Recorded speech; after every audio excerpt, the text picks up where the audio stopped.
नहमदुहु व नुसल्ली अला रसूलिल करीम, अम्मा बाद। नमाज तरावी में अगर पहली रकात रह जाए तो इमाम के सलाम फेरने के बाद उस रकात को अदा किया जाएगा। जैसे आम नमाजों में कोई रकात रह जाए तो इमाम के सलाम फेरने के बाद वो अदा की जाती है। इसी तरह नमाज तरावी में भी जो रकात रह गई, जैसे ही इमाम साहब सलाम फेरेंगे तो खड़े होकर अपनी वो रकात कोई भी सूरत पढ़कर मुकम्मल कर लेनी चाहिए। इमाम साहब ने सलाम फेर दिया या रुकू में थे, रुकू से उठ गए, सजदे में थे, सजदे से उठ गए, अभी मुक्तदी की तस्बीहात पूरी नहीं हुई थी,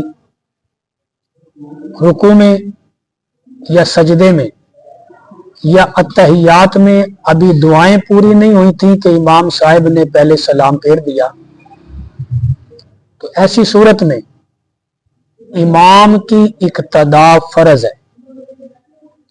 तस्बीहात सुन्नत है रुकू के अंदर, और अगर इमाम साहब रुकू से उठ गए, तस्बीह पूरी नहीं हुई थी, इमाम की इक्तदा फर्ज है, सुन्नत है तस्बीह पढ़ना। तस्बीहात छोड़ दें, इमाम साहब की इक्तदा में रुकू से उठ खड़े हों। इसी तरह सजदे में अगर तस्बीह मुकम्मल नहीं हुई थी कि इमाम साहब सजदे से उठ गए, तो भी इमाम साहब की इक्तदा में वो तस्बीहात छोड़कर फौरन सजदे से उठ जाएं। इसी तरह अगर दुआएं अत्तहियात में भी मुकम्मल नहीं हुई थी कि इमाम साहब ने सलाम फेर दिया, अब क्योंकि इमाम साहब की इक्तदा फर्ज है तो अपनी तस्बीहात या अपनी दुआएं पढ़ना सुन्नत है, तो वो सुन्नत छोड़ करके इमाम साहब की इक्तदा में सलाम फेर देना चाहिए। अगर सहरी खाई और सहरी खाने के बाद कै आ गई तो क्या इस सूरत में रोजा टूट जाता है?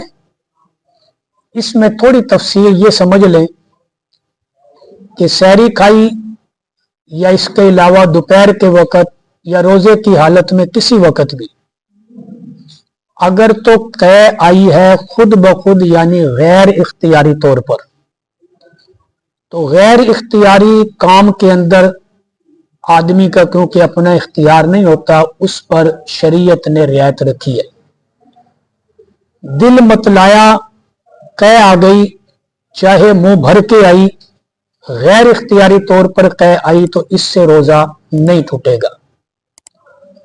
और अगर उसने इख्तियारी तौर पर तय की कि हलक के अंदर उसने उंगली डाली या मिसवाक इस अंदाज के अंदर हलक में फेंकी, जो है वो फेरी, कि जिसकी वजह से उसे कै आ गई और कै भी मुंह भर के आई, तो इस सूरत में रोजा जो है वो टूट जाएगा।